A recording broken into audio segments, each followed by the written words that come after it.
नमस्कार, मैं धनंजय कुमार, द नागरिक में आपका स्वागत है। राहुल गांधी अमेरिका में हैं और वह लगातार अपने बयानों की वजह से चर्चा में। वह अमेरिका में बयान दे रहे हैं और भारत में बीजेपी के लोग लगातार उन पर हमलावर हैं। तमाम नेता अलग-अलग बयान दे रहे हैं। राहुल गांधी को कोई देशद्रोही बता रहा है, कोई बोल रहा है चीन चला जाए, कोई बोल रहा है कि समझ नहीं है। तमाम तरीके के हमले हो रहे हैं राहुल गांधी पर। लेकिन राहुल गांधी इन हमलों से बिल्कुल अलग अपनी बात लगातार कह रहे हैं और दृढ़तापूर्वक कह रहे हैं। आज फिर उन्होंने संघ और मोदी जी पर हमला किया। राहुल गांधी ने कहा, खास करके चीन को लेकर के कहा और कि चीन मामले में मोदी विफल रहे। वे देश की सीमाओं की रक्षा नहीं कर पाए। राहुल गांधी ने कहा कि चीन के सैनिकों ने लद्दाख में दिल्ली के आकार जितनी जमीन पर कब्जा कर लिया है। मीडिया इस बारे में बात करना पसंद नहीं करता। अगर कोई पड़ोसी देश अमेरिका के 4000 वर्ग किलोमीटर क्षेत्र पर कब्जा कर ले तो अमेरिका की क्या प्रतिक्रिया होगी? उन्होंने वहां के लोगों से सवाल किया। क्या कोई राष्ट्रपति यह कहकर बच सकता है कि उसने इसे अच्छी तरह से संभाला है? इसलिए मुझे नहीं लगता कि मोदी ने चीन को अच्छी तरह से संभाला है।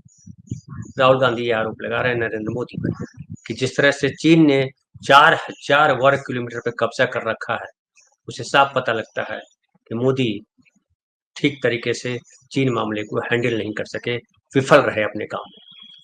और मुझे कोई कारण नहीं दिखता कि चीनी सैनिक हमारे क्षेत्र में क्यों बैठे। राहुल गांधी ने 2020 का जिक्र किया और कहा कि गलवान घाटी में भारत और चीन के सैनिकों के बीच खूनी झड़प हुई और चीन लगातार पूर्वी लद्दाख में एलएसी पर यथास्थिति को आक्रामक तरीके से बदलने की कोशिश कर रहा है।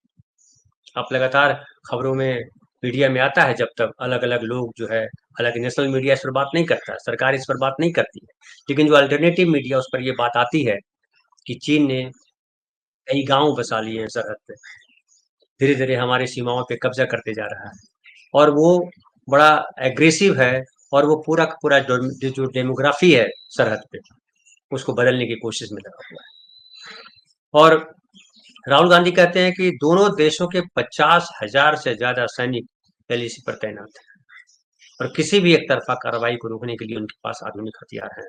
मतलब युद्ध वाली स्थिति बनी हुई है, कभी भी झड़प हो सकती है। इसके अलावा राहुल गांधी ने चीन के उत्पादन मॉडल को लेकर के भी बात की। कल भी उन्होंने बात की थी कि चीन जो है प्रोडक्शन में आगे है, इसलिए उसके पास रोजगार है। भारत इसलिए पिछड़ गया कि हम प्रोडक्शन पर ध्यान नहीं दे सके। और राहुल गांधी ने आज कहा कि ये जो चीन का प्रोडक्शन मॉडल है वो लोकतांत्रिक नहीं, डेमोक्रेटिक नहीं है। अमेरिका और भारत को उत्पादन का एक नया दृष्टिकोण पेश करना चाहिए। उन्होंने कहा कि अमेरिका और भारत को एक साथ काम करना चाहिए इसके लिए, और हम यह नहीं चाहते कि हम चीन जैसे काम करें। हम ऐसे माहौल में काम नहीं करना चाहते जो गैर लोकतांत्रिक हो। 21वीं सदी का असली सवाल यह है कि चीनियों ने उत्पादन का जो विजन टेबल पर रखा है, यह एक गैर लोकतांत्रिक उत्पादन दृष्टि है, प्रोडक्शन विजन है। क्या अमेरिका और भारत इसका जवाब एक लोकतांत्रिक और मुक्त समाज में उत्पादन के लिए एक दृष्टिकोण रखकर दे सकते हैं? और मुझे लगता है कि यहीं पर सारे जवाब निहित है। राहुल गांधी ने उसके बाद जो है अपनी जिम्मेदारियों को लेकर के भी बात की कि वो नई भूमिका में, एलओपी की भूमिका में है और इंडिया गठबंधन और आरएसएस बीजेपी के बीच जो है वो वैचारिक युद्ध चल रहा है। उन्होंने कहा कि विपक्ष यानी इंडिया गठबंधन भारत के जो जो संवैधानिक संस्थान है उनको बचाना चाहता है, उनकी रक्षा करना चाहता है और देश के लिए एक व्यापक दृष्टिकोण प्रदान करना चाहता है, जबकि संघ का दृष्टिकोण बिल्कुल अलग है। हम बहुलतावादी दृष्टि रखते हैं, एक ऐसी दृष्टि जिसमें हर किसी के आगे बढ़ने के लिए अवसर हो, हर किसी के आगे बढ़ने का अधिकार हो।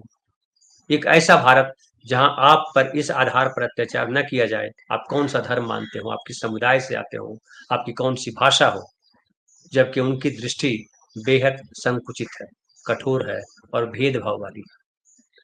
तो इस तरह से राहुल गांधी ने एक बार फिर जो है संघ और कांग्रेस को लेकर के अपने विचार रखे कि कांग्रेस किस तरह की विचारधारा को मानती है, किस तरह की विचारधारा पे चल रही है और संघ क्या कर रहा है। संघ और बीजेपी उसी को इम्प्लीमेंट कर रहा है। तो जाहिर है आज के बयान पर भी बीजेपी के नेता जो है रिएक्ट करेंगे, राहुल गांधी पे हमला बोलेंगे। पहले जो है पप्पू कहा जाता था, फिर बाद में लोकसभा चुनाव जो हुआ 2024 का एलओपी बनाए गए तो नरेंद्र मोदी जी ने उनको बालक बुद्धि कहा, और अब जो है उनको देशद्रोही बताया जा रहा है कि वो देशद्रोही व्यवहार कर रहे हैं, भारत की आलोचना कर रहे हैं, भारत के बारे में गलत बातें कर रहे हैं, भारत की छवि खराब कर रहे हैं। जो बीजेपी के नेता है वो कह रहे हैं कि जो राहुल गांधी कर रहे हैं वो एक जिम्मेदार नेता का बयान नहीं हो सकता। हालांकि लोग सवाल कर रहे हैं कांग्रेस के लोग कि प्रधानमंत्री जब जाते हैं और 70 साल में क्या हुआ और वहाँ क्या क्या हो रहा है वो जब बात करते हैं तब क्या कहलाता है। तो ये आरोप प्रत्यारोप चल रहा है, लेकिन मैं भी मानता हूँ कि जो राहुल गांधी कह रहे हैं उसमें कुछ वैसा नहीं है जो आपत्तिजनक हो सकता है, क्योंकि आज डिजिटल जमाना है। हम यहाँ जो बात कर रहे हैं वो पूरी दुनिया में बात जाती है। जो आप काम कर रहे हैं, जिस तरह से 10 साल में शासन व्यवस्था चली है, वो सब दुनिया के सामने है। जिसे अमेरिका में क्या हो रहा है जब हम जानते हैं, ट्रंप क्या कर रहे हैं, कमला हैरिस क्या कह रही हैं, या जो है इसके पहले जो बाइडेन ने क्या किया, वो जब हम लोग जानते हैं, तो भारत में क्या हो रहा है, मोदी क्या कर रहे हैं, राहुल गांधी क्या कर रहे हैं, कांग्रेस पार्टी का क्या विचार है, आरएसएस किस तरह से सोचता है, क्या अमेरिका और दुनिया के लोग नहीं जानते?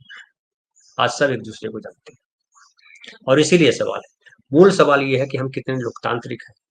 आज जब पूरी दुनिया जो है एक गांव की तरह हो गई है, हमारा जो ग्लोबलाइजेशन के बाद, लिबरलाइजेशन के बाद जो दुनिया की स्थिति है, और हम जो श्लोक में बोला करते थे वसुधैव कुटुंबकम, वसुधैव कुटुंबकम का समय है।